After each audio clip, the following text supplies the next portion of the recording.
The full story of Marie Curie, a life of radiant discovery. Marie Curie was not just a scientist. She was a pioneer who broke barriers in a male-dominated field, a devoted partner and mother, and the first person to win 2 Nobel Prizes. Her work fundamentally changed our understanding of physics and chemistry, and laid the foundation for modern cancer treatment.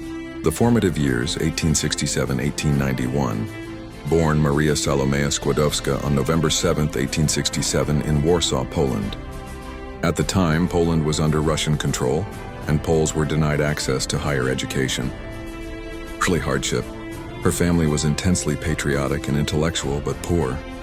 Her mother died of tuberculosis when Maria was 10, and her father, a physics and mathematics teacher, instilled in her a love of learning. The Flying University denied a university education because she was a woman. Maria and her sister Bronisława became part of the Flying University, a clandestine Polish institution that defied imperial authority to educate Poles. A pact for education. She made a pact with her older sister. She would work as a governess to fund Bronisława's medical studies in Paris, and once established, Bronisława would then help her. For 6 years she worked, studied independently, and sent money to her sister, all while enduring a heartbreak. This period forged her incredible determination. Paris, Pierre, and a perfect partnership, 1891-1906. In 1891, at age 24, she finally boarded a train for Paris. She enrolled at the Sorbonne, University of Paris, officially changing her name to Marie. A life of study. She lived in a cold, sparse attic room, often fainting from hunger as she spent all her money on tuition and books. She graduated first in her master's degree class in physics in 1893 and second in mathematics in 1894. Meeting Pierre Curie. While looking for a lab to conduct research on magnetism, she was introduced to a young, already accomplished physicist, Pierre Curie. They were a perfect intellectual match. Pierre famously said, "It would be a beautiful thing to pass through life together, hypnotized in our dreams." Marriage and partnership. They married in 1895 in a simple civil ceremony without rings or a religious service. They bought 2 bicycles and spent their honeymoon cycling through the French countryside. Theirs was a partnership of true equals, based on mutual respect and a shared passion for science. The great discovery, radioactivity. Marie chose to investigate a mysterious phenomenon discovered by Henri Becquerel. Uranium salts emitted rays that could fog photographic plates. This became the subject of her doctorate, coining radioactivity. Using innovative techniques developed by Pierre, Marie tested numerous elements. She discovered that the element thorium also emitted these rays.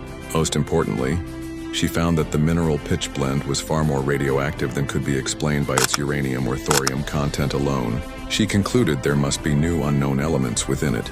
She named this property radioactivity. The search for the new elements. Driven by her hypothesis, Marie and Pierre began the Herculean task of isolating these new elements. They worked in a crude, leaky shed with no proper ventilation. Polonium and radium. In 1898, they announced the discovery of 2 new elements. 1. Polonium, named in honor of Marie's oppressed homeland, Poland. Radium, from the Latin word radius meaning ray. This element glowed with an eerie blue light in the dark. The Nobel Prize, 1903. For this work, the Nobel Prize in Physics was awarded to Henri Becquerel, Pierre Curie, and Marie Curie. Marie was the first woman to ever receive the prize.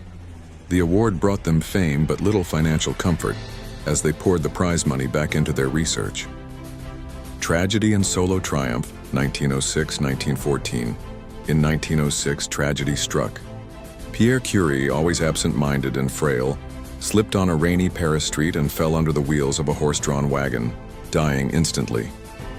Marie was devastated but refused to be broken. The first female professor, the University of Paris offered her Pierre's professorship. On November 5, 1906, Marie Curie gave her first lecture, taking over exactly where her husband had left off. She became the first woman to teach at the Sorbonne, isolating pure radium and a second Nobel, 1911. Alone, she persevered and finally succeeded in isolating pure radium metal, definitively proving its existence. For this monumental achievement in chemistry, she was awarded the Nobel Prize in Chemistry in 1911. She became the first person, and still the only person to this day, to win Nobel Prizes in 2 different scientific fields. Scandal.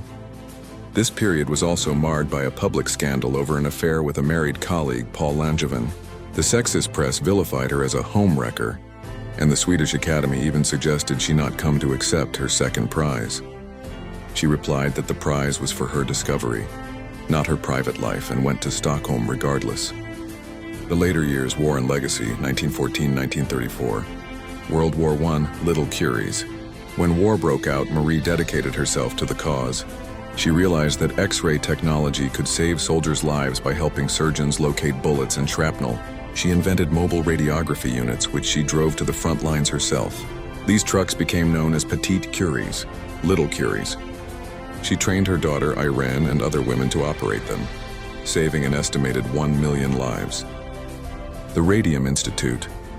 After the war, she campaigned tirelessly to raise funds for her great dream, the Radium Institute in Paris, now the Curie Institute, a world-class laboratory for research into radioactivity and the treatment of cancer. The ultimate sacrifice. For decades, Marie and her colleagues had worked with highly radioactive materials without any safety precautions. They handled tubes of radium in their pockets and marveled at the beautiful glow. They did not understand that the very thing they loved was killing them: death. On July 4, 1934, Marie Curie died at the age of 66 in a sanatorium in the French Alps. The cause was aplastic anemia, almost certainly caused by her prolonged exposure to ionizing radiation.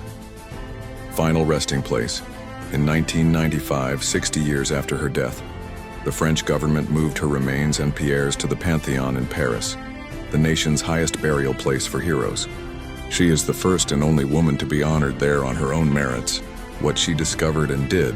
A summary. Discovery, achievement, significance, and impact: radioactivity. Coined the term and defined the property, opening up an entirely new field of physics. Polonium and radium discovered 2 new radioactive elements, expanding the periodic table and our understanding of matter. Isolation of radium. Proved the existence of the element and allowed for its study and medical application. Nobel Prizes: first woman to win a Nobel. First person to win 2 and only person to win in 2 scientific fields. Mobile X-ray units pioneered the use of radiology in medicine, creating mobile units that saved countless lives in WWI. The Curie Institutes founded world-leading research centers in Paris and Warsaw that remain at the forefront of cancer treatment and research today. Her legacy is not just in her discoveries, but in her spirit. She was a woman of immense intellect, courage, and perseverance who changed the world twice over, all while remaining, as Einstein said, a person who never became corrupted by fame. Her notebooks, her cookbook, and even her furniture remain too radioactive to handle safely today, a lasting testament to her life's work.